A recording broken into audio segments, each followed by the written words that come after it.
Hello guys, কেমন আছো তোমরা সবাই? আশা করছি তোমরা সবাই খুব খুব খুব ভালো আছো আর সুস্থ আছো। Welcome back to my channel Sudipta lifestyle. নতুন ভিডিওর সাথে তোমাদের সবাইকে স্বাগতম। তো দেখো, এটা হচ্ছে 31 নাইটের ব্লগ। তো জানি আমার ব্লগটা আপলোড করতে অনেকটাই লেট হয়ে গেল, কেননা আমার গলার অবস্থা খুব একটা ভালো ছিল না। তো সেই কারণে একটু দেরি হয়ে গেল ব্লগটা আপলোড করতে। তো তোমরা প্লিজ ভিডিওটা পুরোটা দেখতে থাকো। তো দেখো, এখন আমি আর আমার একটা বোন মিলে বেরিয়ে গেছি ফিস্ট করতে। আমরা এই বাচ্চা বলতে বাচ্চা বাচ্চা কিছু ভাই, তারপরে একটা বৌদি, দাদা, কাকা, কাকিমা সবাই মিলে আমাদের ছাদে ফিস্ট করব। তো সেই ব্লগটা শেয়ার করব। কিন্তু এখন আমি আর আমার বোনটা মিলে বেরিয়ে গেছি, মানে দুজনে ফিস্টির সব কেনাকাটি করতে, মানে যা যা রান্না হবে রান্নার জিনিসপত্র কিনতে। তো বেরিয়ে আমরা আগে ফুচকা একটু পাপড়ি চাট খেয়ে নিলাম দুজন মিলে। তো দেখতে পেলাম ফুচকা না খেলে হয়। তো তারপরে চলে এসেছি আমারই বাবার দোকানে। দেখো, এটা হচ্ছে আমার বাবার দোকান।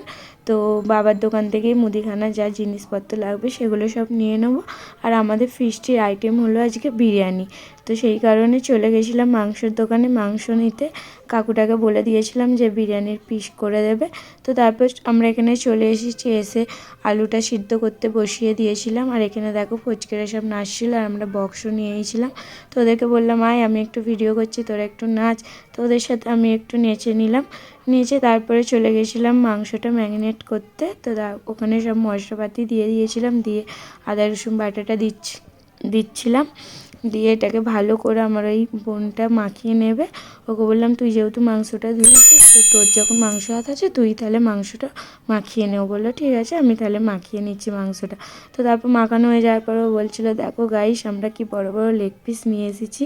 তো তারপরে আমি এখানে বসে গেছিলাম পেঁয়াজ ভাজতে, পেঁয়াজটা বেরেস্তা করতে হবে বলে ওই জন্য আমি রান্না করতে বসে গেছিলাম। আর এখানে দেখো, ওই কাকিমাটা ফিস্ট করেনি, কাকিমার মেয়েটা করছিল, কিন্তু কাকিমাটা আমাদের অনেকটাই হেল্প করেছে রান্না বান্না করতে। যেহেতু আমরা বেশিরভাগ মেয়ে ছিলাম না, সব ছেলেরাই ছিল।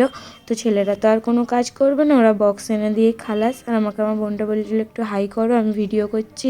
কাকিমাটাও একটু হাই করে নিল, ওখানে ভাইটা গান চালাচ্ছিল, ও একটু হাই করে নিল। তো সবাই মিলে আমরা খুবই মজা করছিলাম। তারপরে এখানে দেখো, আমি মাংসটা কষতে বসে গেছিলাম। যেহেতু মানে আমি তো আর বিরিয়ানিটা এক দুবার ঘরে করেছিলাম, অতটা ভালো করে জানিও না, আর প্রথমবার করছি এতজনের বিরিয়ানি, ফোন দেখে দেখেই করেছি। তো মাংসটা কষতে কষতে বোনটা বললো, চলো মাসি আমরা একটু, অ্যাকচুয়ালি ওটা আমার বোন হবে না, হবে কিন্তু বোনজি। তো আমরা বন্ধুর মতোই মিশি বলে বোন বোনই হয়ে যায়, বোনজিটা আর বলতে পারি না। তো দুজন মিলে একটু কারেঙ্গে দারু বারে ওই যে গানটা আছে না, ওই গানটা একটু ডান্স করে নিচ্ছিলাম। ওই জন্য দুজনে হাঁপিয়েও গেছিলাম, একটু জলও খেয়ে নিচ্ছিলাম। তো এদিকে দেখো মাংস কষা হয়ে গেছে আর ভাতটা মা নিচেতে করে নিচ্ছিল। যেহেতু একটাই উনুনে রান্না করছিলাম, দেরি হবে ওই কারণে। তো এখানে সব কিছু হয়ে যাওয়ার পরে কাকিমাটাকে ডেকেছিলাম একটু লেয়ারটা দিয়ে দেওয়ার জন্য। যেহেতু অনেকটা বিরিয়ানি, আর এতটা বিরিয়ানি আমি কোনোদিন একার হাতে করিনি, কোথাও খারাপ হয়ে যাবে না হয়ে যাবে, কেউ খেতে পারবে না, ওই কারণে কাকিমাটা একটু লেয়ারটা করে দিয়ে গেছিলো। আর এখানে দেখো আমাদের একটা ভুল হয়ে গেছিলো, আমরা না আলুটা আগে থেকে ভেজে রেখেছিলাম সেদ্ধ করে। তো আমি তো যখনই মানে বিরিয়ানি করি আলুটা মাংস সেদ্ধ হয়ে যাওয়ার পর আলুটা কষাতে দিয়ে দিই, যাতে একটু টেস্ট লাগে। তো আমি একটা কাকিমা কী করেছিল, ভুলবশত মাংস সেদ্ধ হওয়ার আগেই আলুটা দিয়ে দিয়েছিল। তো ওই কারণে আমাদের যেন আলুটা না গলে গেছিলো। আর যখন লাস্টে আমি সবাইকে খেতে দিচ্ছিলাম, তখন দেখছিলাম যে ভাতটা গলা গলা লাগছে। আর এখানে দেখো সব রেডি হয়ে এখানে বিরিয়ানিটা দমে বসানো দেওয়া হয়ে গেছে। হয়ে গেলেই সবাইকে আমরা খেতে বসিয়ে দেবো। তো তারপরে যেটা বলছিলাম, জানো ওটা গলা গলা লাগছিল, কিন্তু টেস্ট খুবই সুন্দর হয়েছিল। কিন্তু জাস্ট আলুটা যেহেতু গলে গেছিলো, ওই জন্য ভাতটা জড়িয়ে গেছিলো আলুর সাথে। এটার জন্য মনটা একটু খারাপ লাগছিল। তো কোনো ব্যাপার না, সবাই মিলে আমরা খুশি করেই খেয়ে নিয়েছি। আর সত্যি বলতে আমরা যতজন ফিস্ট করছিলাম তার মধ্যে কেউই আমরা এতজনের রান্না কোনো দিন করিনি। আর সবাই ছেলেরা তো কেউ করেইনি, যার কাকিমারা যে ছিল ওরাও বিরিয়ানিটা অতজনে কোনো দিন করেনি, আমাকেই সব দায়িত্ব দিয়ে দিয়েছিল।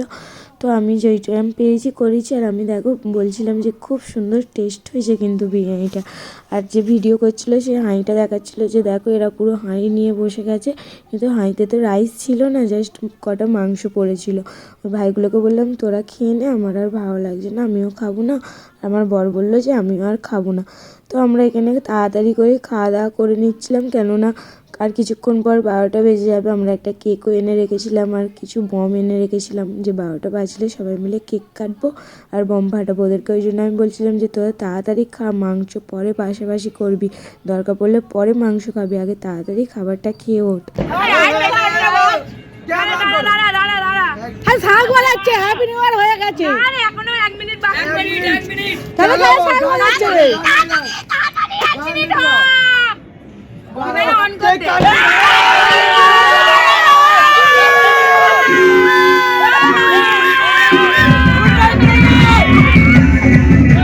তো ওদেরকে আমি আগে থেকে বলে রেখেছিলাম যে তোরা গানটা বন্ধ রাখবি, সবাই মিলে চেঁচিয়ে হ্যাপি নিউ ইয়ার বলবো।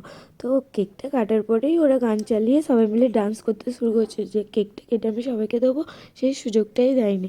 তো আমি কি করবো, ওই জন্য আমার বড় আর ভাই সামনে ছিল, ওদের দুজনকেই খাইয়ে দিলাম। তো তারপরে এখানে দেখলাম ওরা আলোটা নেভাচ্ছিল, জ্বালছিল, নেভাচ্ছে। আমি কী করছিস তোরা, এরকম অন্ধকার করে দিচ্ছি। বলছে আমরা তো ডিজে লাইট পাইনি, ওই জন্য আমরা এটা দিয়েই ডিজে লাইট করছি। যে কর তাহলে। তো সেই নিয়ে আমরা খুব হাসাহাসি করছিলাম, সবাই মিলে খুব ডান্স করেছি, খুব মজা করেছি। তো প্রচুর ডান্স করেছি আমি, মানে সন্ধ্যে থেকে তো রান্না করছি আর ডান্স করছি, রান্না করছি আর ডান্স করছি, এই করতে করতে আমি না প্রচণ্ড হাঁপিয়ে গেছিলাম। তো ওই জন্য আমি কি করেছিলাম, যে ছাদে এক সাইডে গিয়ে দাঁড়িয়েছিলাম, অনেকটাই কষ্ট হচ্ছিলো ওই কারণে। এইদিকে ভাইরা সবাই ডান্স করছিল, এইদিকে আমার বর কী করেছে, ও আমার জন্য কখন গোলাপ আর কি বলে, গোলাপ আর চকলেট নিয়ে চলে এসেছিলো। আর বৌদিকে নাকি বলে রেখেছিলো যে তুমি ভিডিও করো, আমি দীপ্তাকে গোলাপ চকলেটটা দিয়ে হ্যাপি নিউ ইয়ার বলবো।